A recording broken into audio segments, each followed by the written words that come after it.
Salut tout le monde, bienvenue dans un numéro spécial live de Soulstone et Charentaise, ce grand podcast avec Zex. Hello Zex. Salut Eldrim. Comment ça va? Eh ben, pas mal du tout. Et toi? Eh ben écoute, fort bien.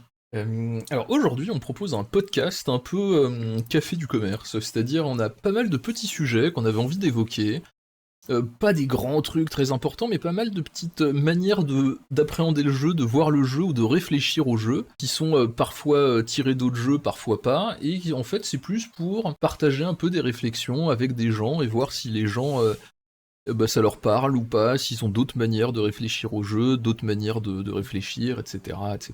En sachant que c'est un disclaimer sur l'aspect... on se doit d'émettre un petit disclaimer sur l'aspect théorique de ce qu'on va aborder, parce qu'on n'a pas forcément d'exemple systématiquement sous le coude pour illustrer le propos. C'est, comme l'évoquait Eldrim, des réflexions un peu méta sur des micro-optimisations possibles dans la manière dans certains decision making, on va dire. Et globalement, ça beaucoup de sujets qu'on a évoqués en fait en caisse, en se rendant à tel ou tel tournoi où il faut bien passer le temps, et du coup 4 heures de caisse, on a le temps de faire le tour de beaucoup de choses. Donc ça nous donne l'idée de ce podcast. C'est ça. Et de parler surtout beaucoup de Malifaux, évidemment. Ah non, de cul, mais bon, on s'est dit que c'était un peu hors sujet aussi cette fois. On pourra faire un Soulstone et Charentaise spécial hors sujet pour parler du cul à Malifaux, par exemple. Des groupies qui s'arrachent les vêtements sur nos passages. Exactement. Comment Malifaux vous rend beau et attractif. Une fois que tu deviens tyran, normalement, c'est bon, t'as plus de sex appeal que les plus grandes stars hollywoodiennes. En tout cas, c'est comme ça qu'on le perçoit, nous. Hein. Faudrait demander à des vrais tyrans, en fait. Ouais. On pourrait inviter Lionel pour nous en parler. Ou Robin. Effectivement. Et ben, prochaine fois. Voilà, bon, c'est un appel. Si jamais vous êtes tyran et vous voyez une différence dans votre sex appeal, n'hésitez pas à nous envoyer une lettre. On y répondra sans souci. Ou une lettre ou un commentaire YouTube, vous inquiétez pas. Ou une dick pic. Oui. Peut-être pas. Bon alors, soyons sérieux.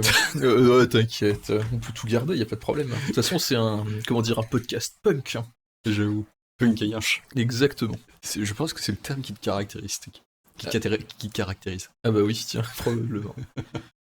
Bon alors sérieusement, qu'est-ce qu'on voulait parler? Oui, alors déjà une notion qui va en fait, de laquelle va découler pas mal de trucs. Alors, petit avertissement, une manière de voir le jeu, ça n'est pas en fait la vérité sur le jeu. C'est-à-dire que une grille de lecture de quelque chose, c'est un outil qui permet de tirer certaines conclusions. Déjà, ça peut être un mauvais outil, et ensuite, ça veut pas dire qu'il n'y a pas d'autres outils qui permettent pas de réfléchir de différentes manières. Donc faut pas se dire que tiens, la grille de lecture qu'on va proposer correspond à la réalité, et que c'est comme ça qu'il faut voir le jeu ou pas. Bah surtout pas. Donc ça c'est une idée qui est reprise en fait de beaucoup Magic, un peu Starcraft, qui sont des jeux que je suis beaucoup, et qui est la notion de agresseur-défenseur. Alors qu'est-ce que c'est? L'idée c'est que quand il y a deux joueurs, quand chacun suit son plan sans perturber vraiment celui de l'autre, eh ben il y en a un qui va gagner avant l'autre, et ben en fait il est dans la position qu'on appelle l'agresseur, et l'autre est dans la position qu'on appelle le défenseur. Qu'est-ce que ça veut dire? Ça veut dire que ça veut pas dire que la personne est forcément offensif, mais c'est la personne en fait qui mène la partie, et en fait l'autre joueur ne peut pas se contenter de dérouler son plan, mais il est obligé d'interagir d'une certaine manière. Alors ça peut se voir à Malifaux dans pas mal de domaines. Par exemple, si on mène au score, et ben on est l'agresseur entre guillemets, parce que l'adversaire va devoir nous contester pour pas qu'on puisse marquer s'il veut espérer gagner. Si jamais on a un crew qui frappe plus fort que l'adversaire et qu'on joue de la baston, et ben on est l'agresseur, etc., etc. Je pense que j'ai un exemple pertinent, si tu veux l'illustrer. Du coup, lors du dernier tournoi qu'on a fait ensemble, donc l'Open de Paris, début février, j'ai joué ma première partie contre l'ami Stunt, qui jouait cette fois-ci Ten Thunders, et il jouait le Master, je crois que c'est Yuko, c'est ça? Exactement. Qui du coup permet d'accumuler une quantité phénoménale de pass tokens. Et de mon côté, je jouais ma liste DHL2 Squishy avec beaucoup de skimrun. Et j'ai perdu, en traçant la route globalement, j'ai perdu la partie 7-8 contre Stunt. Et pourquoi? Parce qu'en fait, j'ai mal compris mon rôle, je pense, à ce moment-là, ou en tout cas, ce que j'aurais dû faire. C'était extrêmement compliqué parce que finalement, Stunt jouait tout son crew systématiquement après moi. N'avait pas du tout, enfin, globalement, un crew qui n'agressait pas particulièrement. Et donc, c'était complètement mon rôle d'agresser. Bon, sachant que j'avais pas non plus 25 pièces pour agresser, j'en avais deux. J'avais Dachel et un beater. Et du coup, bah, j'ai. Comment dire? Un peu compliqué parce que je me rappelle pas forcément bien de la partie.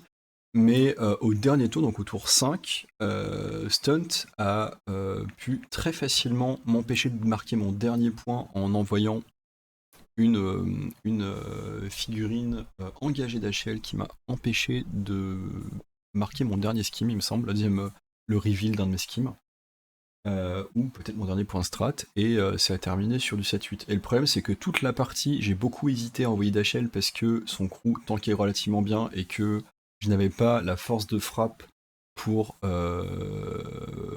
tout casser. J'aurais pu faire tomber une grosse pièce, peut-être deux pièces, mais ensuite j'aurais perdu Dachel. Mais en soi, Dachel n'était pas du tout nécessaire à la complétion de mes skims et de ma stratégie. Ouais, tu marquais 8 points même si Dachel était mort en fait. Exact. Enfin, je les aurais marqués différemment, mais j'aurais pu les marquer en effet. Ouais, ok. Et du coup, je l'ai pas vu venir. Bon, déjà, je savais pas vraiment jouer contre Yoko, mais je pense que plus généralement, en prenant un tout petit peu de recul, j'ai pas compris que c'était mon rôle d'agresser et d'aller chercher la baston, alors que et que ce n'est pas du tout l'intérêt de Stunt de le faire à ma place.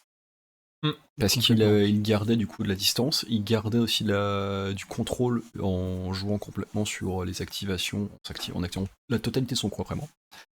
Et j'ai pas voulu prendre de risque en jouant safe, en me disant qu'au pire je verrais au tour 5 où on pouvait taper l'égalité, et j'ai perdu à cause de ça, je pense, de ma mécompréhension de mon rôle. Ouais, effectivement, et c'est juste... Ouais, bah, c'est une bonne illustration, parce que justement, la notion de agresseur-défenseur, dans ce contexte-là, c'est pas une question de est-ce que j'attaque ou est-ce que j'attends, c'est vraiment une notion de faut que j'aille perturber l'autre en fait, parce que au rythme où va la partie, bah, c'est lui qui va gagner quoi. Ouais. Et c'est pas vraiment une idée de tuer forcément, mais en tout cas t'as besoin d'interagir, t'as besoin de faire quelque chose. Bah, de prendre l'initiative en fait, plus généralement. Oui. Pas garder le statu quo en sachant que si le statu quo se prolonge trop longtemps, tu vas finir par perdre. Oui, complètement. Et tu as des masters qui sont entre guillemets l'agresseur, même s'ils ils ne sont pas des masters qui tuent.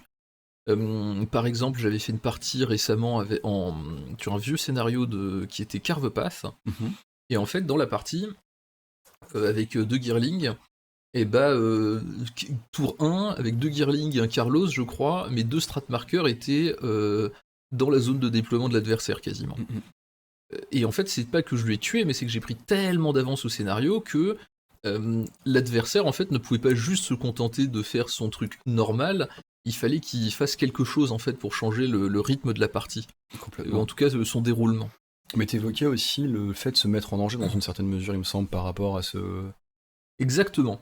À ce thème. Et c'est justement un grand truc de cette réflexion, parce que à quoi elle sert la réflexion, c'est de se dire que, ok, moi je suis l'agresseur, ça veut dire que si la partie continue comme elle continue, eh bah je gagne, puisque c'est un peu la définition.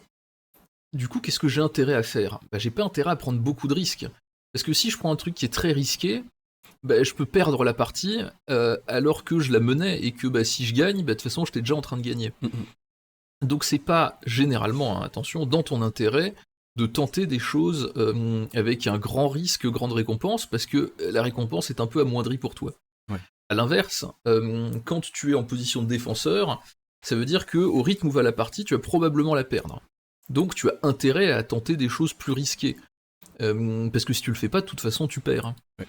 Et en fait, la valeur de l'échec ou de la réussite d'une action risquée a pas la même valeur si t'es en position d'agression sur la partie ou en position de défense.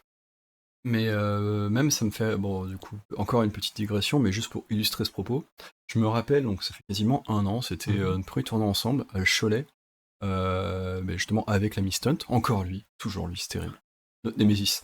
Et tu avais joué, il me semble, contre Stunt qui jouait Explo, et Anya. Et tu m'avais dit à un moment dans le débrief de la partie, j'ai fait un move idiot parce que j'ai voulu pousser l'avantage en prenant un risque calculé mais qui m'a coûté extrêmement cher parce que malheureusement tu avais tiré un black où il y a eu...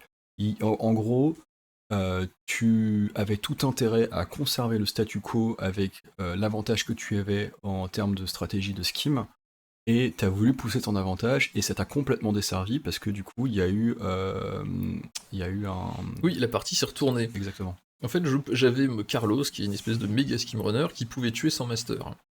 Et j'avais des chances non négligeables, mais c'était pas 100%, c'était pas garanti.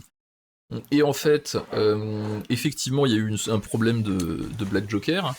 Ce qui s'est passé, c'est que j'aurais pu tuer sans master, ce qui mettait fin instantanément à la partie. Mais si je le faisais pas, enfin si j'arrivais pas à la tuer, bah, son master se soignait, s'en allait, Carlos était mort parce qu'il était au milieu de la mêlée, et donc bah, ça m'a globalement fait perdre la partie. Bon, il y avait pas, c'est pas sur un seul move, mais ça m'a mis très mal dans la partie. Et effectivement, c'est un moment où bah, la récompense finalement était pas si intéressante, parce que oui, je m'étais fait à la partie tour 3, mais la partie, si jamais ça continuait comme c'était lancé, je la gagnais de toute façon. Alors que bah, le fait de rater, ça m'a coûté excessivement cher. Ouais. Donc sur la préservation du statu quo qui était quand même en ta faveur à ce moment-là, quoi. Exactement. Et en fait, ça veut pas dire qu'il faut absolument prendre zéro risque. De toute façon, tout Malifaux, toutes les actions qu'on prend à Malifaux, il y a un risque, une récompense. Quelquefois, le risque est quasi nul, comme si tu fais un walk dans ta zone de déploiement, mais du coup, la récompense est souvent pas très élevée non plus. Et par contre, quand tu attaques quelqu'un, t'es toujours sujet à la chance, à les cartes en main, le machin, le truc. Et donc en fait, attends, où est-ce que j'allais avec cette phrase ? Tu parlais du risque des récompenses, et tu disais en fait, bah, du coup, tu peux prendre des actions qui ont un risque très faible, Oui, mais c'est avec ça. du coup qui vont pas avoir un impact gigantesque sur la partie. Et par contre, tu peux prendre des actions qui sont beaucoup plus risquées, mais potentiellement en jouant sur un effet de levier pour avoir une récompense assez conséquente, surtout quand tu es dans une situation de désavantage, où il faut que tu inverses, enfin que tu stoppes le statu quo et que tu prennes un ascendant pour revenir au score, par exemple. Complètement.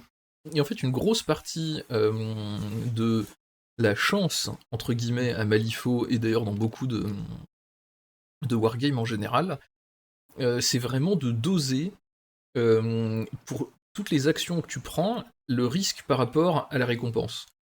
Parce que, en fait, si t'es quelqu'un qui prend que des actions très risquées avec beaucoup de récompenses, tu vas avoir énormément de variance, en fait, et oui, tu peux râler sur la chance, mais au final, en fait, tu mets pas les trucs de ton côté. Bien sûr. Alors que si tu prends que des actions qui ont quand même plus de chances de réussir, et ben même si la récompense est moins comment dire, forte, et ben en fait, c'est beaucoup plus fiable.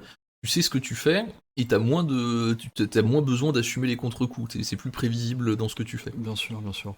Mais en fait, même plus généralement, bon, là encore, on digresse, hein, mais je pense que c'est un peu le thème de ce hors-sujet. Complètement, ouais. Ou hors-série, ça dépend comment on interprète HS. Il y a une question, je pense, de pondération dans les actions qui sont possibles pour tes figurines au cours du tour, et sur, bon, on en reviendra là-dessus, sur les ressources à dépenser, notamment en termes de cartes. Et je trouve que c'est quelque chose qui vient beaucoup avec l'expérience du jeu. Au début, j'avais beaucoup de mal, et notamment un truc que j'ai beaucoup fait et que je vois souvent chez les joueurs débutants que je peux affronter en tournoi ou en partie casu, c'est le fait d'avoir envie de maximiser typiquement l'attrition, maximiser l'impact que va avoir une pièce centrale ou un gros beater, mais à tout prix, quitte à faire avancer sa gratuite, il avance et ensuite il charge pour pouvoir faire son flurry. Donc en fait, il va vraiment typiquement sortir il va beaucoup s'avancer, il va beaucoup se commit pour essayer de maximiser ça, il va dépenser énormément de ressources pour au pire me faire tomber une pièce qui parfois n'est pas absolument nécessaire à mon crew, qui est, on va dire, vaguement secondaire. Et moi ça me va, parce que le trade en fait est pas tant que ça en ma défaveur. Ok, je vais perdre une pièce, mais à côté de ça, je vais pouvoir le punir très fort. Et il a dépensé beaucoup d'actions, beaucoup de cartes, beaucoup de ressources en général pour faire ce move, et il s'est activé peut-être avant mes gros beaters à moi. Donc en fait, c'est une question de mauvaise pondération, je pense, euh, de la valeur de l'activation de sa figurine. Complètement. J'ai fait une partie récemment avec Zoraida 2 contre Cadmu. La partie était assez intéressante, elle était relativement serrée, mais il y a un tour où mon adversaire a essayé de tuer Badjuju. Et en fait, il a activé un beater en premier, ça m'a coûté 6 stones globalement, mais il a dépensé toute sa main. Après, moi j'ai activé Zoraida, je l'ai soigné vite fait, j'ai pioché 6 cartes, et donc en fait, on a fini le tour où moi j'avais 6 cartes en main, et lui en avait 0. Ça se défend entre guillemets dans une certaine mesure, parce que, ok, il dépense toute sa main et l'activation de son beater, mais il l'a pas tué. Ça te coûte 6 stones. Oui, mais ça te coûte 6 stones. Ah, c'est oui. vraiment pas anodin en soi, quand même. Non. C'est un prix gargantuesque, je trouve, quand même, pour maintenir à flot ton Badjuju. On est d'accord. Je dis pas que l'échange a été complètement nul pour lui, il m'a grignoté des ressources. D'ailleurs, on parlera des ressources un peu après.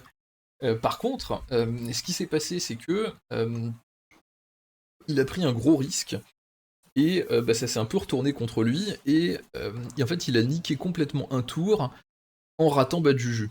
Et en fait c'est un peu ça, c'est-à-dire que il a niqué un tour, c'est façon de parler, mais en fait il a rien pu faire de dégâts, il a rien pu tuer, il a rien pu machin derrière, parce que même si je ratais mes tirages de cartes, j'avais de quoi tricher en fait pour le faire rater, et lui il pouvait pas. Bien sûr. Et j'ai défendu, je sais plus, 2 ou 3 attaques avec des médiums, parce que je trichais juste au-dessus. Ce qui était complètement en top deck, c'est ça? Ouais, complètement. Ouais, pas évident. Et non, c'est ça. Et donc en fait, je ne sais, à partir du moment où ça te nique un tour, il faut que tu te dises, ok, est-ce que si je réussis mon action, est-ce que je nique un tour à l'adversaire ou pas? Ou en tout cas, combien j'ai de chances de réussir? Parce que si j'ai beaucoup de chances de réussite, ça se tente. Si j'ai moyennement de chances de réussir, tu te dis, ok, donc j'ai une chance sur 2 de... Ou alors je perds complètement un tour, ou alors je lui tue son gros beater. Ouais. Et là, c'est vraiment un truc à pondérer. Est-ce que ça va te servir pour la suite de la partie? Est-ce que ça va machin? Mais ça dépend, là encore, ce qu'on évoquait. Si tu es globalement en retard et que du coup tu n'as que cet effet de levier à jouer, auquel cas, oui, de toute façon, tu n'as pas grand-chose à perdre. Il faut que tu agisses, il faut que tu prennes l'initiative et que tu te mettes en danger. Si c'est pas le cas, la punition, le risque de punition dépasse quand même le potentiel bénéfice que tu aurais. Oui, complètement. Surtout si tu as l'avantage. Et alors ce n'est pas un appel pour dire que tout le monde devrait jouer de façon très en retrait, très calme, très machin, très truc, mais conservatrice, oui. Mais c'est souvent un truc qu'on voit dans du StarCraft par exemple, où dans un match-up où t'as un joueur qui est bien meilleur que l'autre, et bien souvent le joueur qui est meilleur va jouer plus classique. Parce qu'il sait que sur un match classique, en fait, il va battre l'autre. Il n'a pas intérêt à tenter des cheese, qui sont des stratégies très risquées, mais qui peuvent gagner. Là où, à l'inverse, la personne, l'autre de l'autre côté, sait qu'elle peut pas forcément essayer de gagner sans avantage au début, donc elle va chercher à prendre des risques au début pour prendre un avantage, ce qui lui permettrait de battre un joueur plus fort que lui. En sachant que la dynamique n'est pas les mêmes, parce qu'à StarCraft, de toute façon, en plus du fait que ce soit un RTS en ligne, ça n'a globalement rien à voir, mais aussi tu as la génération de ressources qui est liée au build du joueur et à sa gestion globalement de ses unités, de ses bâtiments. Et du coup, il y a une dynamique de génération de ressources qui a moins un Malifaux, et en fait, il est impératif de prendre l'initiative à un moment, sinon ça va snowball. C'est avec une quasi-certitude. Alors pas tant que ça. En fait, StarCraft, c'est vraiment un jeu de investissement et de récompense. C'est-à-dire que en fait, en permanence dans la partie, tu peux soit dépenser ton argent tout de suite, pour être plus fort tout de suite, soit le dépenser en technologie ou en infrastructure pour être plus fort plus tard. Et en fait, tout le rythme d'une partie de StarCraft, c'est comment tu jauges ça, comment tu bluffes l'autre pour lui faire croire que tu dépenses plus de ressources que tu le fais réellement, comment tu espères résister à une attaque en faisant un investissement pour l'avenir dans un truc plus technologique et donc pouvoir faire une contre-attaque, etc. Donc des choses qui s'appliquent pas non plus complètement à un Malifaux. Non, par contre la notion de je fais un move risqué pour avoir un avantage, ce qui me permet d'espérer battre mon adversaire avec cet avantage, ça peut se retrouver à Malifaux.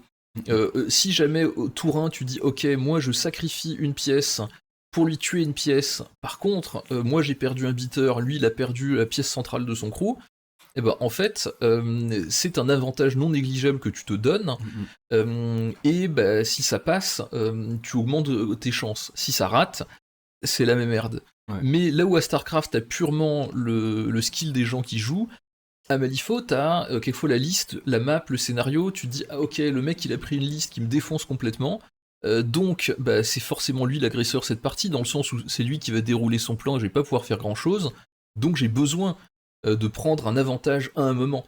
Donc non, donc en fait non, c'est l'inverse. Pour moi, du coup, c'est lui le défenseur, il déroule son plan, c'est toi l'agresseur qui va prendre un risque, Alors, qui va te commit. justement, c'est ce que je disais dans la définition, l'agresseur, dans ce cadre très précis-là, c'est celui qui gagne si jamais les deux suivent leur plan en même temps. Ok, d'accord. Ok. Donc il faut que tu agresses ton adversaire, dans le sens où il faut que tu interagisses avec lui, mais tu es le défenseur dans cette vision du jeu qui dit que c'est lui qui mène la partie, c'est lui qui mène le rythme de la partie en fait. Donc en fait, là, ouais, plus généralement, l'agresseur, c'est lui qui a tout avantage à garder le statu quo tel qu'il est au moment M, quoi. Et le défenseur, c'est celui qui va essayer justement de perturber le statu quo, d'en sortir. C'est ça. Ok. Et encore une fois, c'est une manière de lire le jeu qui est pas forcément pertinente tout le temps, mais c'est intéressant parfois de se poser la question. Je prends souvent l'exemple du bridge, qui est un jeu que je suis le seul à pratiquer. Oui. En gros, tu as au début du jeu, en fonction de ta main, tu annonces ce que tu espères faire comme score dans la partie. Et en fait, pour estimer si ta main est bonne ou mauvaise, tu as deux grands types de trucs qu'on apprend aux débutants, en gros. Soit tu comptes en disant le roi l'as vaut 4, le roi vaut 3, la dame vaut 2, etc. Et donc tu comptes des points. Ou alors tu dis, ok, si je joue dans telle condition, eh ben, ma main peut faire 5 plis toute seule. Et en fait, dans certains cas, c'est plus efficace de compter des points, et dans d'autres cas, c'est plus efficace de compter des plis. Parce que ça dépend de la typologie de ta main. Ouais. Et en fait, les deux systèmes de calcul sont totalement incompatibles. Les conclusions que tu tires ne sont pas du tout transposables dans l'autre, puisque tu comptes pas la même chose. Très bien. Mais les deux sont pertinentes dans des cas différents. Okay. Et en fait, là, c'est pareil, c'est important. Et justement, on peut y venir. Tu me parlais, toi, d'un mec qui avait écrit un article en MK2, je crois, qui disait que... Attends, juste avant de diverger, parce que là, on part peut-être vers une autre partie qu'on voulait évoquer. Juste pour revenir sur la notion de tempo, d'agresseur-agressé, j'avais deux choses que je voulais dire. Juste pour revenir par rapport... je voulais mettre là aussi encore un disclaimer. C'est pas tant des guidelines générales, je pense que une réflexion où en fait on a essayé de théoriser ta façon de jouer, ma façon de jouer, pourquoi tu gagnes, pourquoi tu perds, qu'est-ce qui a déconné dans cette partie, typiquement celle que j'évoquais au départ, par exemple contre Stunt avec Yuko. Oui.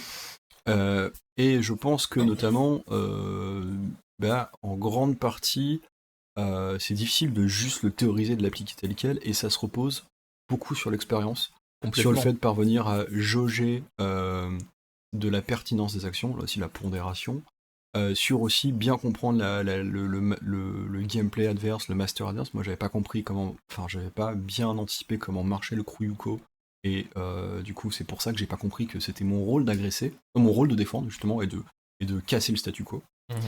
Parce que j'avais vraiment cru que Stun prendrait l'initiative ou quoi. Donc voilà, je pense pas que ce soit quelque chose qui soit applicable partout, qui soit généralisable partout et qui soit pertinent tout le temps. C'est vraiment à partir d'un certain niveau d'expérience, là les choses font beaucoup plus sens, et même c'est quelque chose que inconsciemment on commence à percevoir. Là on essaie juste de poser des mots ou des concepts sur un gameplay qui est basé beaucoup sur l'expérience, quoi. Je pense que ça peut aussi s'appliquer au début, c'est-à-dire qu'il y a des parties où tu sais pas quoi faire dans un tour, tu t'as pas vraiment de plan, tu dis ok, est-ce que je l'attaque? J'avance, je focus. Ah mais c'est ça, même, tu sais. Est-ce que j'avance, je focus? Est-ce que je essaie de l'attaquer? Est-ce que j'essaie de jouer juste la strat? Et en fait, parfois, c'est compliqué d'arriver à anticiper l'intégralité des mouvements des pièces de l'adversaire. Oui. Et donc là, tu as besoin d'une espèce de plan global. Et donc le plan global, c'est intéressant en fait, au début d'un tour ou au début d'un point, où il y a un retournement de situation au cours d'un tour, de te poser, de te dire, ok, voilà la situation, moi, qu'est-ce que je fais? Comment je marque des points? Comment je gagne en fait? Et si tu joues activation par activation, tu vas pas réussir à trouver de solution forcément, là où si tu te dis, ok, ce tour-ci, mon plan c'est de marquer 2 points, lui marquera ses 2 points, donc on sera au moins ex aequo, mais j'essaie de lui tuer une pièce, comme ça j'ai l'avantage plus tard. Ça peut être une stratégie. Et donc en fait justement ce type de stratégie, je trouve que c'est important que les joueurs se posent la question, parce que même si ta stratégie est mauvaise, ta stratégie ça peut juste être, ok, bah je joue la baston, et j'essaierai de marquer tour 4-5, c'est une stratégie, c'est valable. Ou à l'inverse, tu peux dire, je marque tous mes points tour 3, puis après j'espère, je serre les fesses pour survivre tour 4, et après tour 5 marquer les points de fin. Ça c'est déjà beaucoup plus... Bah ça dépend de ton crew, ça dépend de l'adversaire, ça dépend de plein de choses. Ouais. Et en fait, la seule chose importante dans cette histoire, c'est de comprendre l'utilité d'avoir un plan. Et justement, les notions de agresseur-défenseur peuvent, par moment, donner une réponse, ou en tout cas aider à donner une réponse du ok, si jamais j'essaie de voir la partie sous ce spectre, est-ce que j'arrive à trouver une idée en fait? Quelquefois ça s'applique pas vraiment parce que peut-être que la situation est pas bonne, mais parfois ça peut aider. Ah ouais, mon plan c'est gagner en général. Oui, après comment hein? Ah non, le reste j'improvise. Il a déjà gagné et après on avise. Ouais. Bon, c'est bien évidemment un troll. Ok. Alors justement, pour revenir sur les questions de risque-récompense, on avait fait des stats. Oui, justement, j'allais en parler. Et justement, les stats de... en fait, c'était quoi une main normale? Est-ce qu'on peut espérer trouver des cartes avec des soulstones? Est-ce qu'on défausse les 7, les 8, les 9 à la fin du tour? Et donc en fait... on a fait 2-3 stats. Alors, on a basé toutes les stats uniquement sur le fait d'avoir des sévères en main. Parce que c'est des cartes à fort impact. Et on va dire que beaucoup de la triche tourne autour des sévères. Donc, et puis les stats sont ultra complexes à faire, on n'est pas mathématicien, tout ça. Donc on est juste développeur, donc déjà 0 et 1 c'est beaucoup nous demander. Alors... on s'est basé globalement, il me semble, sur il y avait un site qui permettait peut-être sur du poker, d'avoir des statistiques, notamment sur les tirages de main. C'était sur Magic. De la main. C'était quoi C'est sur Magic. Mais sur Magic oui. Mais what the fuck? Pourquoi Magic? Il n'y a pas de 7 de 8 ou de 9 à Magic? Non, mais en fait, j'avais fait un deck avec des cartes 4x4, et en fait, chaque carte était une valeur, enfin bref. Et en fait, il y a des gens qui font des stats très poussés sur Magic parce que quand tu fabriques ton deck, c'est important de savoir c'est quoi le pourcentage de tirer la carte de mon combo dans les X premiers tours, par exemple. Donc tout ça pour dire que ces statistiques sont à prendre avec des pincettes et que si jamais vous pensez qu'on a tort, n'hésitez pas à le dire en commentaire et à vous abonner. Exactement. Et abonnez-vous, oui. Truc de youtubeur. Non, plus sérieusement, s'il y a des mathématiciens qui veulent faire des tableaux un peu précis, je serais super chaud. Donc, on va donner 3-4 chiffres, pas énormes parce que après c'est chiant. Notamment, le premier, c'est quoi les pourcentages de chances d'avoir X sévère en main au début du tour? Globalement, la moyenne c'est 1 ou 2. On a en gros 70% de chances d'avoir 1 ou 2 sévères en main, en sachant que 3 sévères c'est à peu près 12, 4 c'est 2, puis après 5-6, bon c'est très très peu probable. Donc ça veut dire que... oui, et par contre il y a quasiment 20% de chance, 17 très exactement, d'avoir 0 sévère en main, en tirant 6 cartes. Donc pour juste être très pragmatique, en moyenne... vous avez quand même une chance non négligeable au cours d'une partie classique de Malifaux d'avoir, on a 5 tours, on a 20% de chance d'avoir... Une chance sur 6 en gros d'avoir 0 carte en main. Oui c'est ça, donc en fait il est très probable que vous ayez un tour à 0 carte, 0 sévère en main. Oui. Et c'est pas la fin du monde, et pas besoin de hurler à la mort dans ce genre de cas, c'est juste les statistiques qui viennent vous mordre les fesses. Mais voilà, et donc ça veut dire qu'il faut... hors stat quoi. Non, mais ça veut dire qu'il faut aussi prévoir que si vous jouez une faction qui a pas de pioche et le seul truc qui vous permettrait de fiabiliser c'est votre main, attendez... ouais c'est ça, attendez-vous à avoir des tours à vide parfois. Ou alors vous pouvez utiliser les soulstones. Et justement, on a calculé vite fait le nombre de sévères dans les 8 premières cartes, donc la main de départ et les soulstones. Et en fait... en gros, on tombe à 9% de chance d'avoir 0 sévère, donc ça veut dire qu'on divise par 2, en gros, les chances de n'avoir 0 sévère quand on pioche, avec des soulstones. Et là, la moyenne est plutôt à 2 que à 1 la partie d'avant, et il y a 70, 80, un peu plus de 80% de chances d'avoir 1, 2 ou 3 sévères. En sachant qu'il y a quand même 20% de chances d'avoir 3 sévères après avoir utilisé une soulstone, donc c'est pas négligeable. En sachant que sans soulstone, on est à 12, donc en globalement, vous avez 2 fois plus de chances de choper un 3ème sévère avec une stone. C'est ça. Une autre manière de voir les chiffres, c'est si vous avez 0, 1, 2 ou 3 sévères en main, et que vous demandiez si vous allez soulstoner, bah vous avez en gros 40% de chance de tirer au moins un sévère en utilisant une soulstone.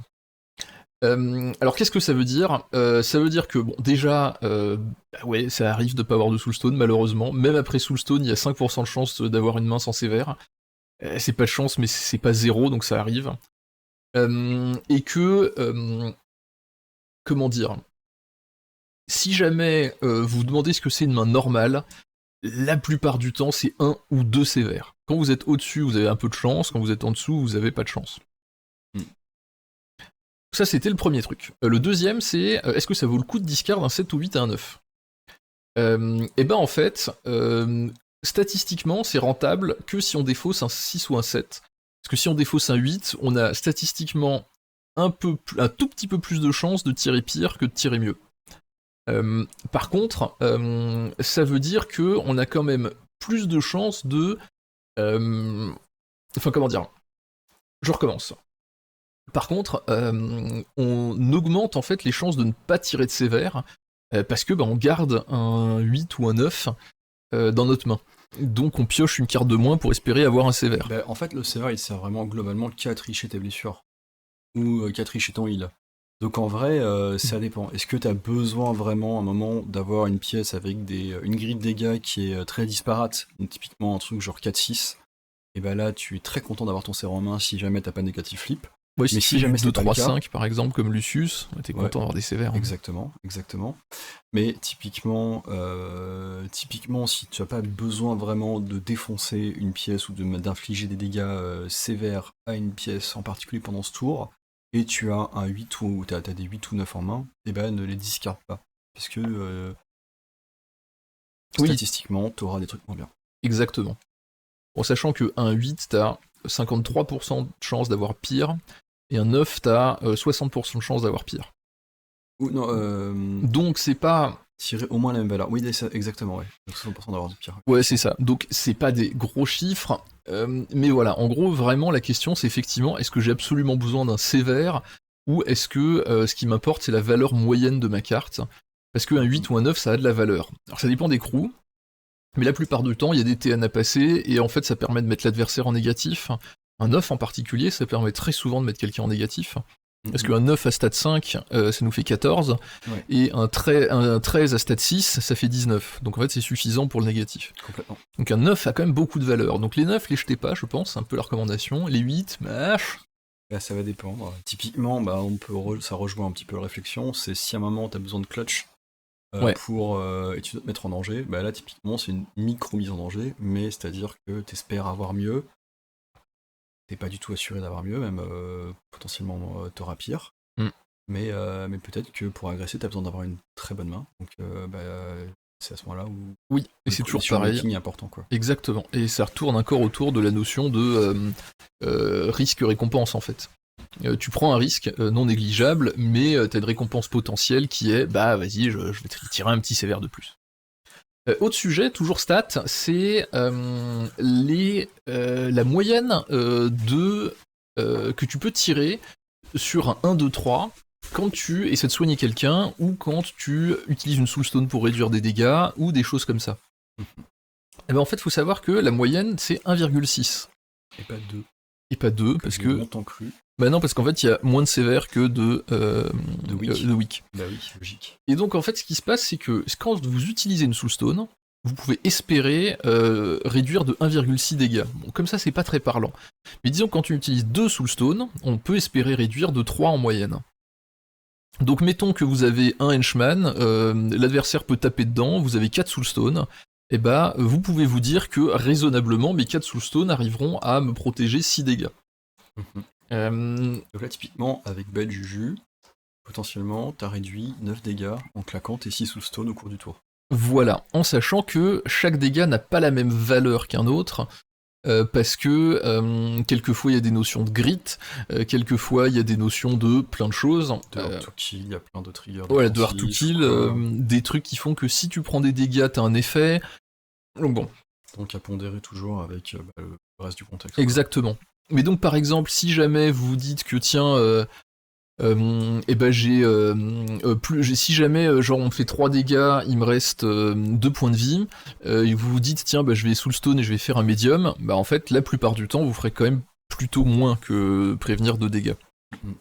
Et par exemple pour illustrer cet exemple, au cours de l'année dernière, il y a une errata d'une figurine assez populaire en guild qui est le Guild Mage, qui avait une capacité, donc c'était un passif, on ne laissait pas autour de lui, une figurine qui permettait de discard une carte, lui permettait de soigner n'importe quelle autre figurine dans les 6 pas d'un montant de 1, 2, 3 en fonction de la valeur de la carte qui est discard. Et il a été modifié, il a été raté.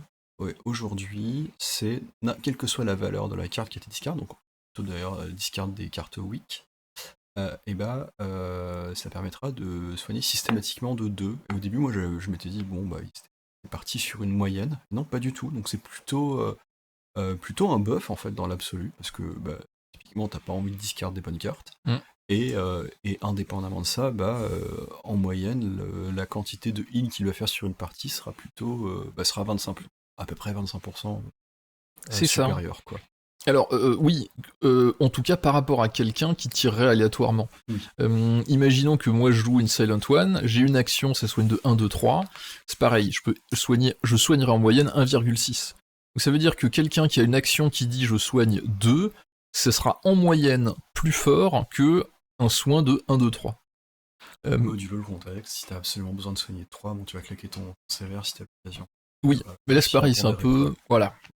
C'est comme, tu sais, genre, les gens qui ont des clés à molette et qui soignent de 2 les constructs de façon fixe. Oui, ça t'empêche le burst à 3 en trichant ta carte, mais en moyenne, c'est plus efficace que des soins à 1, 2, 3. Efficient, ouais. Pardon ? Plus efficient. Oui, c'est ça, plus efficient, en termes d'action, de machin. Et dernier petit chiffre, que beaucoup de gens ont tendance à oublier, c'est quoi la probabilité de tirer... de faire au dégât au moins un médium sur un flip négatif. Et la réponse est un tout petit peu plus de 30%. Donc ça veut dire que quand les dégâts sont en flip négatif, vous avez 30% de chance de prendre médium ou sévère en négatif. Autrement dit, ça arrive beaucoup plus souvent qu'on pourrait penser. Et ça veut dire... pour moi plutôt c'est système. Ouais, ok. Excuse-moi, vas-y, je te laisse continuer. En fait, l'idée c'est que si je te fais 3 attaques et qu'elles sont toutes en négatif, c'est quoi les pourcentages de chances que je mette au moins un médium ? C'est 40 plus 24% plus... Attends, je suis perdu là, parce que on disait que côté t'avais 60 en négatif flip. Oui, t'avais 30%. En gros, 30% de chance de faire médium ou mieux. Ok. Parce que moi, je le comprenais différemment. Je me disais, en fait, du coup, ça implique que t'as 60... En fait, quand tu arrives d'une façon ou d'une autre à mettre l'adversaire en négatif flip sur un dégât, tu as 70% de chance de ne subir que le weak. Oui. Et donc, en fait, finalement, perçu sous cet angle, ça vaut souvent le coup... surtout quand il y a une disparité, quand c'est pas quelque chose qui suit, genre un 3-4-5, mais c'est un 2-4-5 par exemple, de tricher juste ce qu'il faut pour passer en négatif. Complètement, d'autant plus que l'autre pourra pas tricher. Ceci étant dit, si l'adversaire réussit à passer 3 attaques en négatif, il a plus de chances de tirer au moins un médium ou plus que de faire 3 weak. Donc tu peux éventuellement recommencer à... Bon, même si je pense que c'est pas du tout statistiquement exact ce qu'on est en train de raconter, et ça fera hurler à la mort tous les matheux qui sont en train d'écouter ce podcast. En supposant que le mec parvienne à passer 3 attaques, tu peux considérer que tu auras 2 weak et quelque chose que tu peux, on va dire, pondérer globalement en médium, quoi. Ça sera rarement un sévère. Oui, c'est très rarement un sévère. Mais sur une figurine hard to wound et sans avoir des jets exceptionnels qui permettent d'être en pur, mais globalement, ça sera... tu peux considérer que, imaginons, tu as 2, 4, 5, tu auras 2, 2, 4, donc tu auras 10 PV quoi, qui sautent. Et si jamais t'as quelqu'un qui a fleuri et qui peut te faire 3 attaques, il faut pas te dire dans ta tête, bon, il fera 3 weak. Et si jamais il fait un médium, tu dis, ah, mais t'as eu de la chance au tirage de cartes. Bah non. Bâtard. Bah non, en fait, c'est quand même pas négligeable, et assez souvent, en fait, il y a des moments où je me dis, ok, du coup, je t'attaque, je ferai les dégâts en négatif, mais j'ai 30% de chance de te tuer. Est-ce que je prends le 30% de chance et souvent, je pondère, je me dis, ok, qu'est-ce qui se passe si je rate, qu'est-ce qui se passe si machin, et ça arrive assez souvent, je tente. Et quand ça passe, je suis très content, parce que souvent, il y avait des grosses récompenses. Et oui, et quand ça rate, ça rate. Mais justement, tout ça se fait partie de... Il faut manipuler la chance, en fait. Tu peux pas uniquement compter sur le fait que tu vas tout réussir, ou que l'adversaire va tout rater, ou que... etc. Oui, il y a des fois, les adversaires ont de la chance, mais en fait, quand tu comprends, tu sais, tous ces petits mécanismes, c'est quoi la moyenne, en fait, d'action, sur le cours d'une partie entière, la plupart du temps, la chance va se répartir comme il faut. Alors quelquefois, oui, tu claques des red jokers sur des bonus nuls et des blacks sur des attaques importantes, mais... Les red jokers sur les trucs complètement Nasbrook. Ouais, malheureusement, c'est un peu triste. Les meilleurs, hein. Tout le monde le sait. Comment bien utiliser son red joker. Oui, mais parfois, faut juste se dire que j'avais besoin absolument que le Creepalong fonctionne, donc tant pis, le raid est passé, mais j'avais pas forcément de chance de le tirer à un moment intéressant dans le tour, donc je suis content que ça soit passé sans que j'ai besoin de tricher, tu vois. Ouais, c'est vrai. Donc en fait, voilà. Et c'est pareil quand t'as des 11, 12, 13 en main, quelquefois en fin de tour, t'as besoin de réussir une tactical, tant pis, tu claques ton 11 ou ton 13. Si c'est important pour marquer des points, tu t'en fiches de la carte que tu balances. Alors forcément, c'est à pondérer avec qu'est-ce que tu peux faire le tour suivant, qu'est-ce que machin, qu'est-ce que truc, mais une bonne carte, ça sert à réussir une action, en fait, même si tu dépasses largement ce dont tu avais besoin pour réussir l'action. Et du coup, ça fait une bonne transition, je crois qu'on a fait le tour des stats. Oui, je pense. On avait d'autres choses à raconter? Non, pas plus que ça. Après, il y a sûrement d'autres choses intéressantes à extraire, mais je pense qu'on a surtout pas les capacités au bout d'un moment pour sortir des choses vraiment plus complexes que dire le pourcentage de chances d'avoir un tirage à peu près normal. Ouais, puis en plus, honnêtement, je me suis pas servi de beaucoup plus de choses que ça dans mes parties. Bien sûr. On évoquait aussi, alors ça c'est du coup un de tes leitmotifs, tu m'as beaucoup parlé de ressources. Oui. Et au-delà en fait des ressources qu'on considère comme évidentes à Malifaux, que sont, on va l'évoquer, hein, les cartes et les stones. En fait, ce qui m'a beaucoup étonné, c'est que tu considères d'autres choses comme, alors on évoquait bien évidemment les actions, mais tu me parlais aussi des PV et des points de victoire comme étant des ressources qui sont entre guillemets consommables, en tout cas sur lesquelles tu peux baser ton decision making. Et que tu es prêt à sacrifier dans une certaine mesure. Et du coup, je te laisse développer parce que on en a parlé un tout petit peu, mais c'est vrai que c'est pas évident au premier abord, et même après un peu d'expérience de Malifaux, alors j'avais 2 ans à peu près. Alors, ça c'est un grand truc de Magic en fait, c'est de dire que absolument tout ce que tu manipules dans le cadre du jeu, c'est une ressource. À Malifaux, ça veut dire que le nombre de modèles, c'est une ressource. Évidemment, parce que ça déclenche les pass tokens, les machins, tes soulstones. Les actions de tes figurines sont une ressource parce que t'en as un nombre fini au cours d'une partie. Les points de vie de tes figurines, t'en as un nombre fini dans une partie, c'est une ressource. Les points de victoire, c'est une ressource dans la mesure où tu en accumules, tu peux pas les perdre, mais il faut que t'en accumules plus que l'adversaire. Et en fait, il suffit que tu aies plus de points de victoire que lui pour gagner. Donc en fait, t'as pas besoin d'en avoir un certain nombre, t'as juste besoin d'en avoir plus. Et donc en fait, le fait de choisir d'en gagner ou d'empêcher l'adversaire d'en marquer, c'est pareil, tu peux considérer ça comme une ressource. Alors qu'est-ce que ça veut dire considérer comme une ressource? Ça veut dire que tu peux l'exploiter d'une manière ou d'une autre. Pour les actions, c'est un peu évident. Tu te dis, j'ai 8 figues, donc j'ai 16 actions par tour, donc j'ai 80 actions en tout dans une partie de 5 tours, en condition que je perde rien. C'est ça, ce qui n'arrive jamais. Ce qui n'arrive jamais. Mais donc j'ai 80 actions. Il faut que je fasse 8 points de victoire avec ces 80 actions, et il faut que j'empêche mon adversaire de les faire avec ces mêmes actions. D'ailleurs, c'est souvent, moi, plutôt en fin de partie où j'ai ce genre de réflexion. Quand on arrive au tour 4, et il me reste quelque chose comme 5 figurines, dont 2 qui sont complètement à l'autre bout de la table, qui sont engagées, qui ne seront pas utilisables. C'est des ressources qui sont bloquées, on va dire. Et du coup, sur les ressources que j'ai de mobilisables, donc sur ces 3 figurines qui me restent, combien j'ai d'actions et combien me demande d'actions les schemes ou la stratégie, et du coup, à partir de là, voir quel est s'il faut choisir le scheme et la stratégie, quel est le plus safe, le plus rentable à court Oui, terme, quoi. Mais je commence rarement dès le départ à considérer les actions comme étant des ressources. non, bien sûr, mais en fait, c'est parce que, c'est ce qu'on disait tout à l'heure, c'est une vision du jeu qui n'est pas pertinente au début.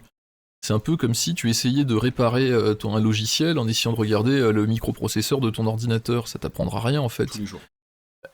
Non, parce que t'as un problème d'échelle, et parfois une grille de lecture est pas du tout adaptée à l'échelle dans laquelle tu te trouves.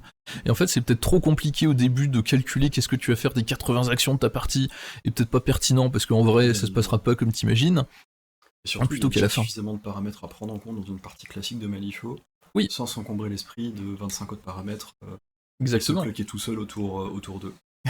Complètement. Déjà fait, Mais du coup, qu'est-ce que ça sous-tend en fait cette histoire? D'ailleurs, en parlant de ça, le temps aussi était une ressource d'ailleurs. le temps est une ressource, exactement.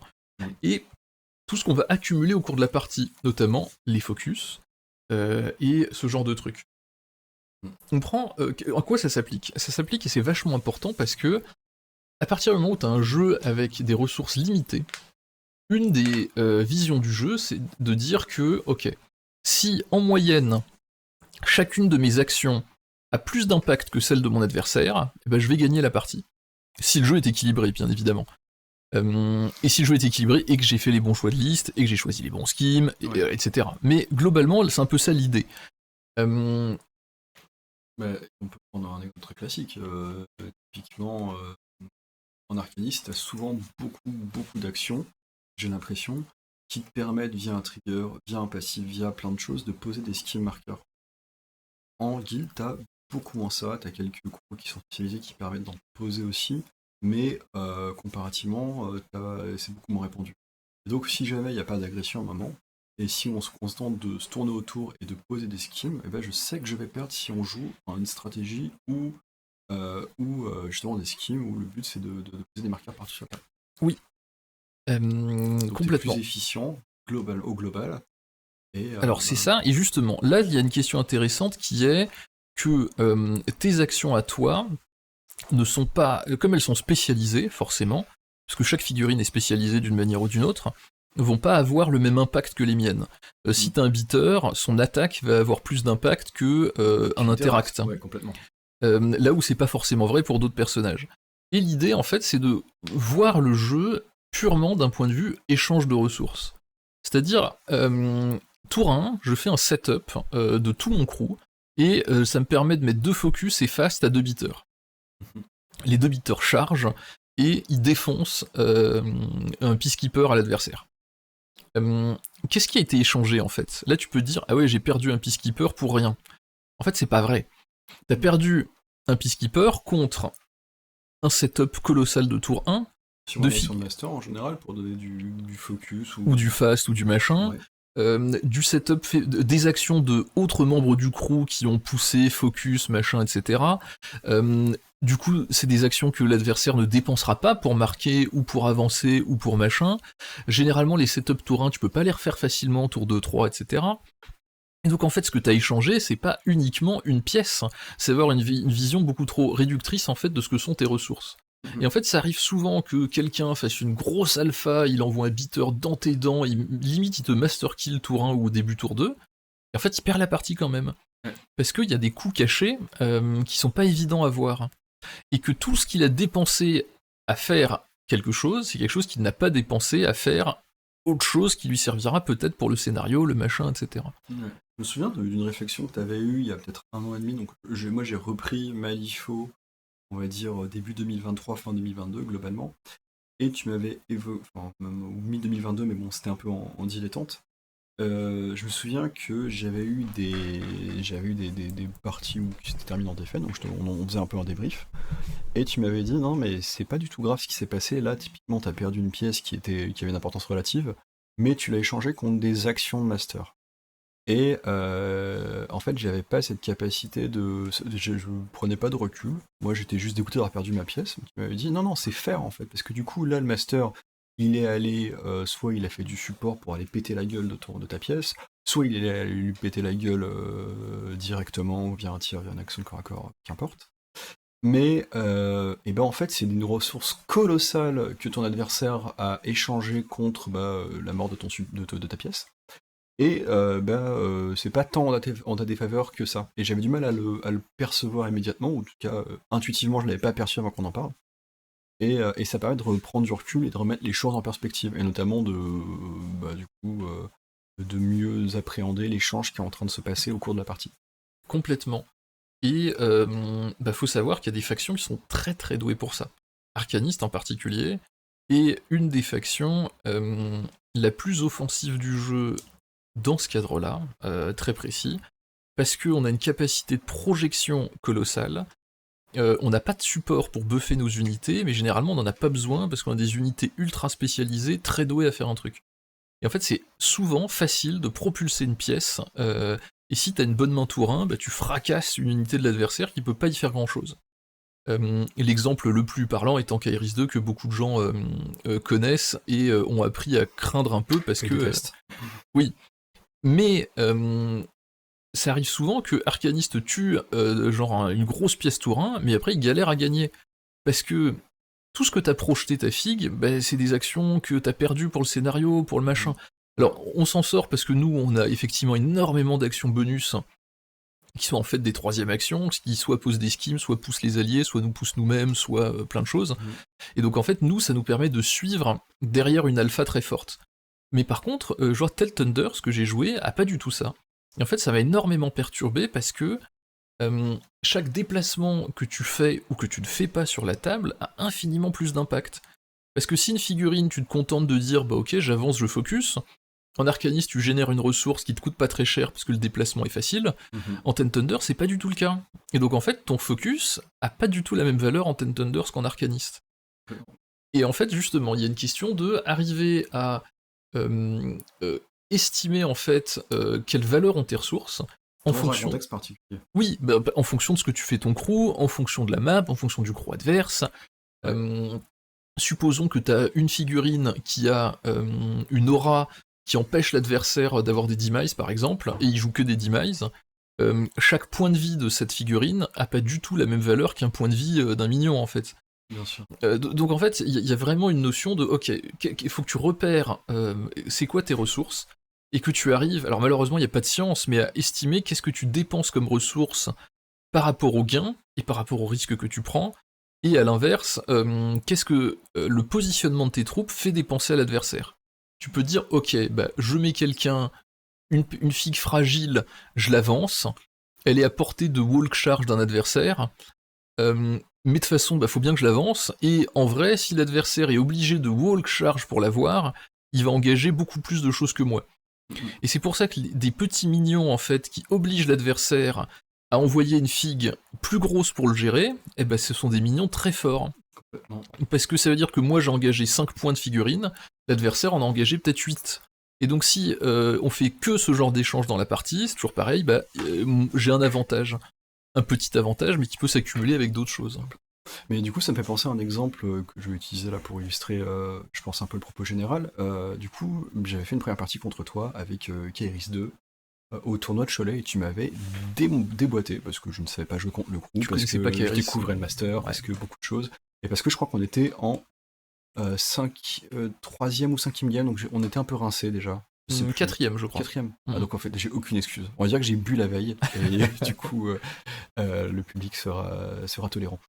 Mais j'ai rejoué contre Kairis 2, et notamment j'ai rejoué contre Kairis 2 quelques mois plus tard, après en avoir beaucoup parlé avec toi, après je crois avoir fait peut-être un podcast, c'était pas loin, c'était un peu avant ou un peu après, contre l'ami Soma, bisous Soma, hein, si tu nous écoutes, à la ludothèque. Et je me souviens que je jouais Lady J2 contre Kairis 2. Et en fait, au premier tour, je crois, Soma a fait tout un mécanisme de build-up autour de Kairis pour la projeter loin, pour la mettre en feu, pour tout ce qu'il faut, voilà, total. J'ai déjà joué contre Kairis 2, vous l'avez sûrement vu, ce setup. Et globalement, même une grande partie de la liste gravitait autour du fait de setup Kairis 2. Et Kairis 2 traverse la table, et je crois, à la toute fin, elle me tape une figurine, peut-être qu'elle me la tue. Je je sais pas si c'est au tour 1 ou au tour 2, enfin, je crois que c'est au tour 2, voilà. Donc, le setup de donc Kairis au tour 1 ne peut rien faire, elle se setup. Alors, je fais gaffe à mes licences menaces et ça se passe bien. Tour 2, voilà, elle me fracasse une figurine qui est un Rocketeer. Mais du coup, elle va au bout de la table, et globalement, le fait qu'elle soit au bout de la table, c'était pas si rentable que ça d'un point de vue stratégie, d'un point de vue scheme. Donc elle était vraiment dans ma zone de déploiement. Elle était allée casser mon Rocketeer. Et pourquoi je l'avais pris, je crois que c'était pour casser les Pyre Markers, peut-être. Un truc comme ça. Et ensuite, au tour 3, ou dans la suite du tour 2, j'arrive à mettre Kairis en boîte. De mémoire, aussi, pour avec des pincettes. Et Kairis ressort, j'arrive à la faire ressortir hyper loin avec les DJ. Vraiment, la faire ressortir dans ma zone de déploiement, derrière une maison, au contact d'un Death Marshal. Et bah, du coup, en fait, ce move, bah, ça a coincé Kairis 2 face à un petit mignon qui est hyper résistant, le Death Marshal, hard to kill, hard to wound, 5 PV, peut mettre des gens en boîte, peut un petit peu se soigner en mettant les gens en boîte. Et bon, une défense de 4, donc c'est misérable. Mais j'avais des mains relativement ok. Et donc, notamment, je dépensais beaucoup de ressources en termes de cartes, des hautes cartes, pour éviter que Kairis tue le Marshal en un tour.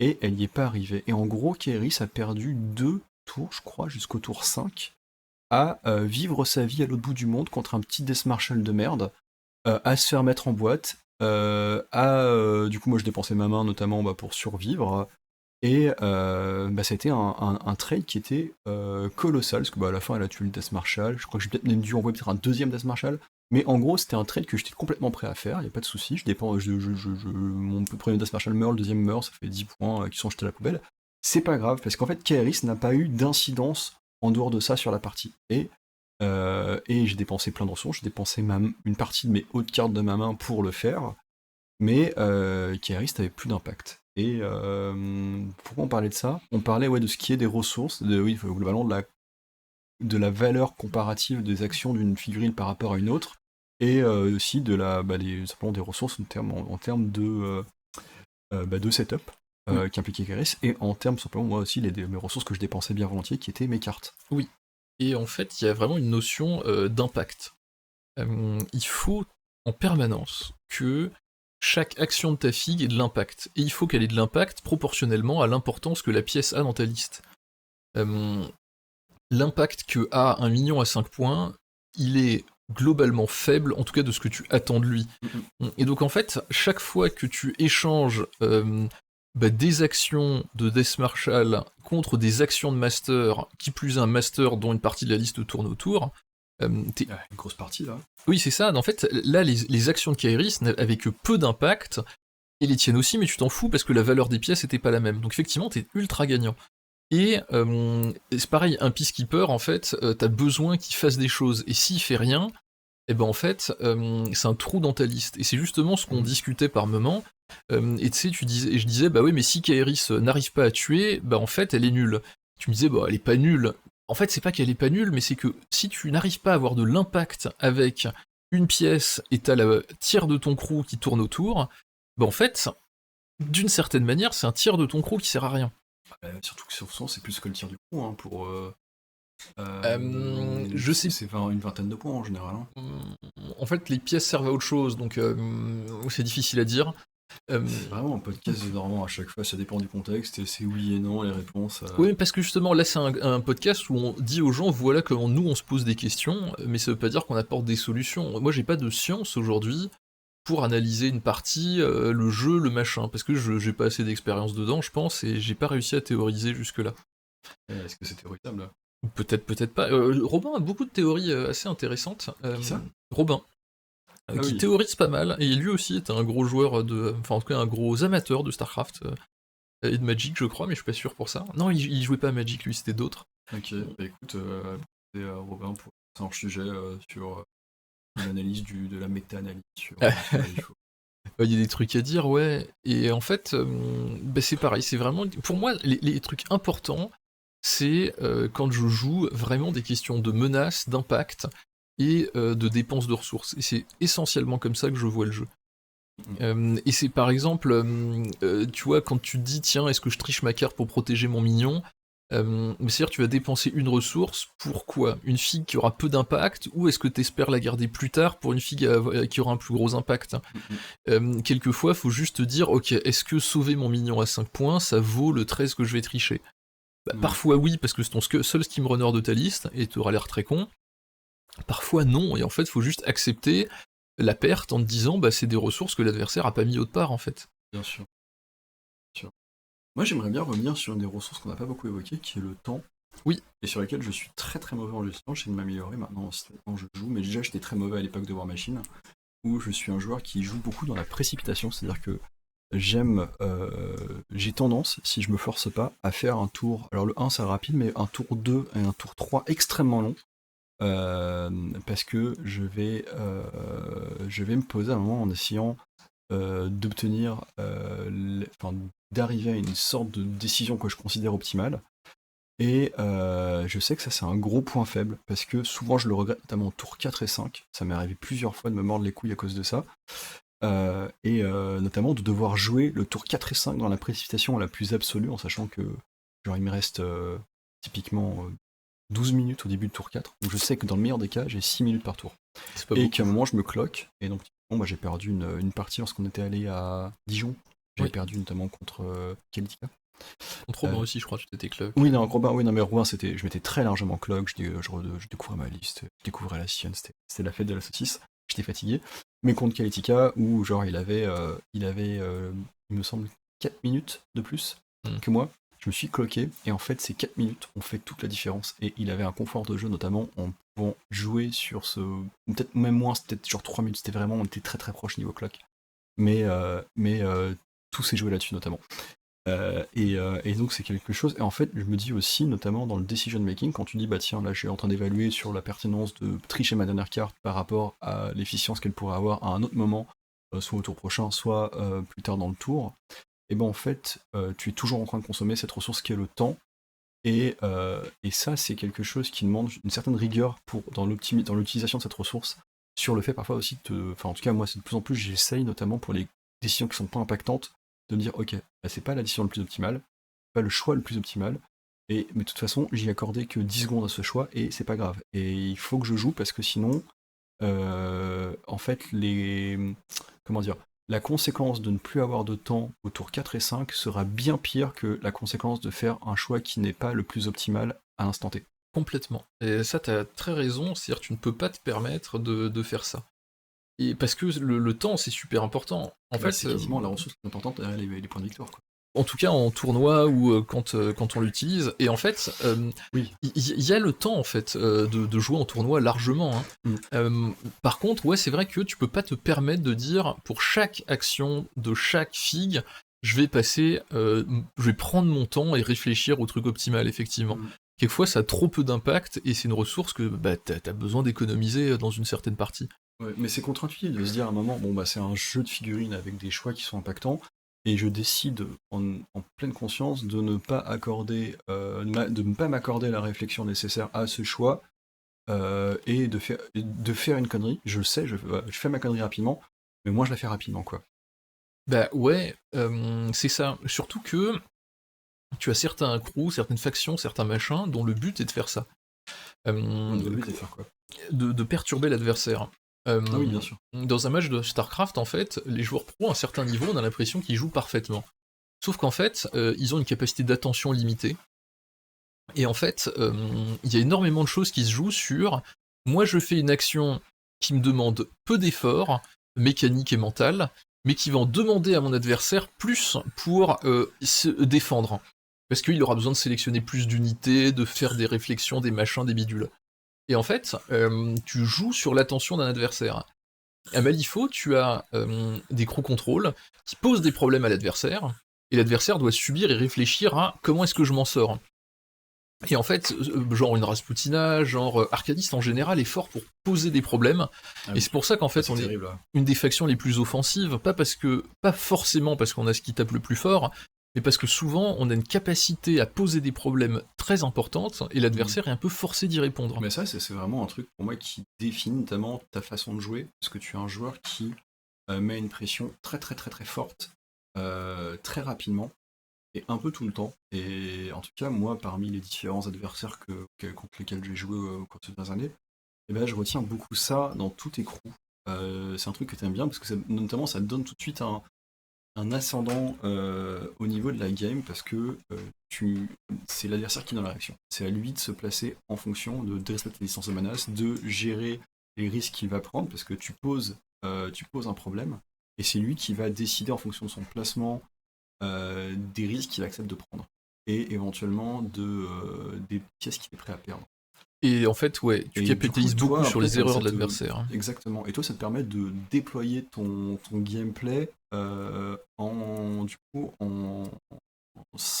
Enfin, tu vois, l'adversaire sera focalisé sur ta ou tes menaces, souvent à très longue distance qui tape très fort.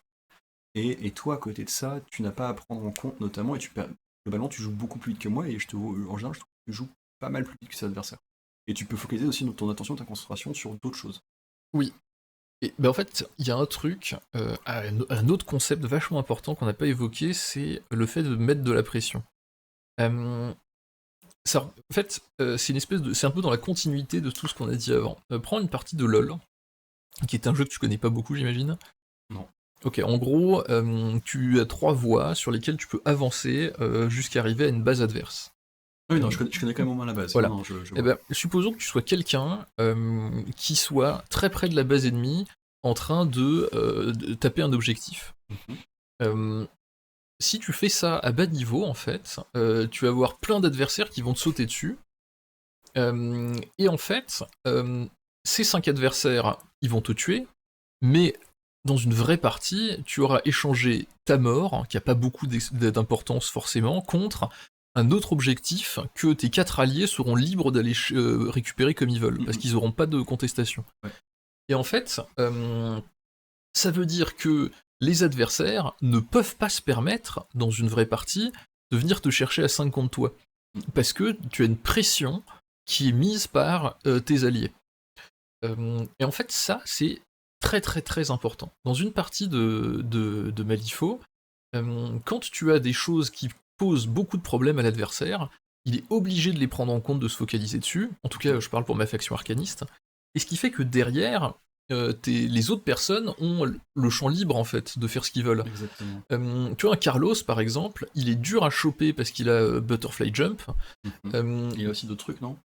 Il peut vaguement filer du distract à la fin de son tour et c'est un henchman. Oui, c'est un henchman. Et c'est tout. Donc en fait, j'aime bien. Et c'est tout. Non, mais il a pas de hard to wound, il a pas d'hard to kill, il a pas d'armure, il a pas de sérène contenance, oui, il a pas de. À chaque fois, tu ne taperas qu'une seule fois au close. Oui, mais en fait, si l'adversaire veut mettre les ressources pour le tuer, il le tuera. Oui, sauf qu'en fait, ça implique, c'est un henchman, tu peux mettre quoi? Tu peux mettre 3 activations dessus? 4 activations dessus? En fait, c'est toujours pareil. Tu ne peux pas te dire, tiens, je vais one-shot un henchman alors que mon adversaire, il a 8 stones. Sauf si tu as un peacekeeper surboosté avec... Carlos, il fera bye-bye, au revoir, le mec. Non, parce que tu peux le frapper, puis après tu peux le retirer vers toi avec ton tir, puis tu peux le fleurir. Puis... Non, mais non, ça va être là. Non, parce que tu peux le tirer autant de fois que tu veux. Si t'es fast, par exemple, tu peux faire 3 tirs. Si t'as un focus, tu peux lui mettre un 6 dégâts dans les dents. Et lui, il pourra... Non, globalement, tu le toucheras une fois, tu vas éventuellement toucher... Tu te barras, tu vois. En gros, ne sois pas trop optimiste par rapport à l'activation de Peacekeeper. Je me suis pris vachement de Peacekeeper dans les dents. Si le Peacekeeper... T'es pas une fois Carlos, hein. Non mais, Carlos 8 PV, ton Peacekeeper, il peut faire à l'aise 7 dégâts avec un power token et une carte en main. Ok, tu stone. Je stone, j'ai réduit de 1,6 en moyenne, donc je vais prendre 5 dégâts, il me reste 3 PV, tu me tires dessus une fois, je suis mort. Tu stone. Oui, mais à un moment... du coup, j'aurais affronté, j'aurais entre guillemets, si c'est toujours la pondération des activations. Oui. Et donc j'aurais envoyé un Peacekeeper que j'aurais focus auparavant. Ah, oui. J'aurais mis Exactement. J'aurais mis une stone. J'aurais claqué des très bonnes cartes de ma main, probablement, pour toucher, pour arriver tout de suite à te mettre un dégât sévère avec la bonne carte. Et toi, du coup, t'auras ton Carlos, t'auras dépensé juste de quoi le mettre éventuellement en négatif. Encore, tu vois, aussi, s'il met 7 dégâts, ça implique que je suis pas en négatif, je suis en pur. Oui, si tu focus, etc. Et du coup, ça t'aura coûté que 2 stones. Donc tu vois, là aussi, c'est toujours... Oui, et on est d'accord, et justement, mais c'est pour dire que, fondamentalement, si tu prends des figurines sur le papier, c'est facile de trouver des trucs forts, pas forts, machin. Et en vrai partie, en 2 tours, un Peacekeeper allume Carlos, et Carlos peut pas y faire grand chose, je peux pas m'approcher en fait. Tu crées une zone d'interdiction colossale. Non mais vraiment. Sauf qu'en fait, qu'est-ce qui fait que Carlos survit en fait en général? La seule chose qui fait qu'il survit, c'est que je mets la pression autre part avec autre chose. Bien sûr. Et que si jamais tu veux envoyer ton Peacekeeper sur Carlos, eh ben il sera pas là où il y a Kairis par exemple, et Kairis va niquer ton trou. Mais pour en revenir au sujet globalement de la mise sous pression, aussi un truc que j'ai réalisé, après là aussi on sort du sujet et tout, mais c'est le fait de mettre en... comment dire, de prendre du recul par rapport à ça et de réaliser en fait que même une Kairis 2, bon, elle va te one-shot ton Enforcer, elle va te one-shot éventuellement une grosse pièce, un gros beater, ok. Mais ça s'arrêtera pas. Si tu écartes tes figurines, ça va globalement s'arrêter là. C'est-à-dire que tu mets un peu prends du recul, tu le mets en contexte et tu te dis que moi ça a pris beaucoup de temps, c'est pas logique parce que surtout je viens de l'univers de War Machine où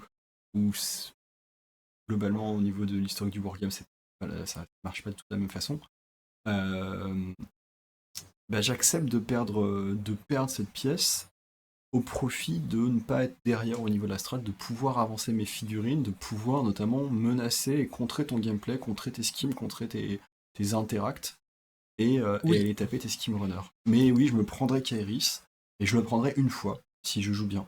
Ouais, après. Elle pourrait défoncer 2 figurines si je joue mal ou si malheureusement il y a un effet qui fait que. Mais non, je suis d'accord. Mais si on reparle par exemple de la partie avec Yuko. Yuko en fait a pu activer toutes ses figues après les tiennes parce qu'elle avait pas de pression sur elle. Oui. Si jamais tu l'avais attaquée avec Dashel, elle aurait été obligée d'activer d'autres figurines pour t'empêcher de la tuer en une activation ou pour la soigner ou pour machin. Je crois qu'il y en avait 5 sous stone, donc bon, déjà c'était improbable, mais oui. Non mais oui, mais après tu vois, t'as des moyens de grignoter les ressources de l'adversaire. Souvent en fait, quand je vois que je peux pas one shot quelqu'un, et bah juste je lui grignote ses stones petit à petit, je lui grignote sa main petit à petit, et en fin de tour je fais des kills. Bien sûr. Mais en gros l'idée c'est que comme tu vois tu n'as pas mis de pression, et bah l'adversaire a pu faire ce qu'il voulait. Et en fait c'est pareil pour un peu toute ma faction arcaniste, c'est-à-dire qu'on a des pièces qui sont relativement fragiles, mais si elles ne meurent pas toutes, c'est que tu peux pas avoir ton beater partout à la fois, que tu peux pas te permettre d'exiler un truc dans un coin parce que moi j'ai plus de mobilité, je peux me replacer, etc. Et en fait, la notion de pression est super importante. Si jamais t'as un gros sniper qui est tout seul derrière, j'envoie Kairis, je le tue. J'ai pas de punition en fait, j'ai pas de problème. Si maintenant tu laisses un autre gros beater pas très loin, j'avance avec Kairis, je le tue, tu me charges, tu me tues Kairis. C'est beaucoup moins rentable. Ouais. Et en fait, c'est vraiment ça. C'est-à-dire qu'à un moment, il faut que tu gardes en permanence de la pression de menace en tout cas avec tes figues sur l'adversaire. C'est pour ça qu'activer tes beaters c'est pas forcément bien au début, parce que oui peut-être tu peux tuer quelqu'un, mais après t'as plus aucune pression dans ton crew, si t'as un seul beater je veux dire, et l'adversaire après il est libre, il fait ce qu'il veut, il vit sa vie, et il est au calme. On peut considérer que l'ordre d'activation est une ressource en soi. Mais complètement. Le nombre d'activations qui te reste est une ressource. Parce que tu l'évoquais là, on l'évoquait récemment quand tu parlais d'un master qui te fait de l'œil qui est Zorid à 2, et notamment un de ces triggers qui est complètement foldingue, et qui est unique dans le jeu, je te laisse le présenter. Oui, sur une tactical, donc elle a même pas besoin de cible ni rien, elle peut choisir un ennemi sans ligne de vue ni rien et dire coucou, c'est toi qui t'active en premier.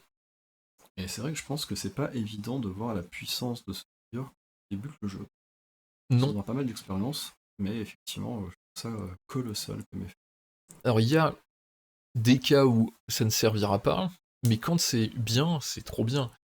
Quand l'adversaire il a une pièce dans un coin qui peut te counter ton scheme, bah tu dis ok, tu t'actives, donc il est obligé de l'activer avant ta pièce à toi, qui va pouvoir aller marquer comme il veut. S'il a justement un master où il a besoin de faire beaucoup de setup, genre contre Kairis par exemple, tu dis coucou, t'actives Kairis en premier. Ah bah ok, et j'ai 0 setup en fait. Alors oui, c'est pas tout à fait vrai, parce que tu auras le setup tour 2, mais en fait ça te nique ton tour 1 d'une certaine manière. Et en fait... Mais même le setup tour 2, bah ok, Kairis s'active, elle va casser un truc, c'est libre. Complètement, ouais. Donc en fait, la pression descend d'un coup. Oui. Et en plus, elle peut la stun, enfin bref, je pense que Zoraida 2, c'est vraiment le hard counter de Kairis 2, en tout cas. Ah, je note. Mais en tout cas, ouais, t'as vraiment besoin de réfléchir à la pression, et en fait, à l'impact de tes figues, etc. Et en fait, c'est des espèces de lignes un peu générales, mais qui font que si tu cherches à être efficace et efficient avec tes actions et tes activations, et ben en fait, déjà, c'est un énorme pas vers la victoire. Et en fait, quoi que tu fasses, quoi qu'il se passe dans la partie, si en général, en moyenne, tes actions te ramènent plus de valeur que celle de ton adversaire, si le jeu est bien équilibré et que t'as pas fait de grosses conneries au niveau de ta liste et de tes choix de schemes, tu vas gagner. Ouais. Après, le problème est le même que ce qu'on a évoqué au début, c'est d'arriver à jauger de la valeur de tes actions. En fait, voilà. Ah oui, forcément, mais ça, malheureusement, faut que tu connaisses ton crew, faut que... Ouais. Non, c'est pas facile, faut connaître ton crew, faut connaître le crew de l'adversaire, faut... Les GG sur le bout des doigts, notamment. Oui, je fais encore des bêtises là sur le GG4, sur les points de fin, de... Est-ce qu'il faut que les trucs soient complètement chez l'adversaire, complètement à zone de déploiement, ou juste un peu... Oh ouais, non, mais des fois, c'est... Puis moi, je suis un vieux, le GG, il change tous les 6 mois. Bon, mais écoute, sur ce, est-ce qu'on a d'autres trucs à rajouter? Ça fait un moment qu'on parle. En vrai, sûrement, mais on n'a qu'à dire qu'on avait pris plein d'autres choses, alors qu'on est en train de parler devant une feuille blanche depuis une demi-heure, et qu'on garde ça pour un hors-sujet 2 avec un tyran cette fois, tiens. Oh, vas-y, voilà. Comme ça on pourrait lui demander comment sa vie sexuelle a changé depuis qu'il est tyran. Franchement, ouais, je serais bien chaud. Eh ben nickel, faisons ça. Eh ben écoutez, au revoir tout le monde. En vrai, c'est des sujets qui m'intéressent beaucoup. Donc, à l'occasion, n'hésitez pas à répondre, ou même on se cale sur le petit Discord Malifaux France et on en discute parce que c'est le genre de théorie qui m'amuse bien. Complètement. À bientôt. À bientôt.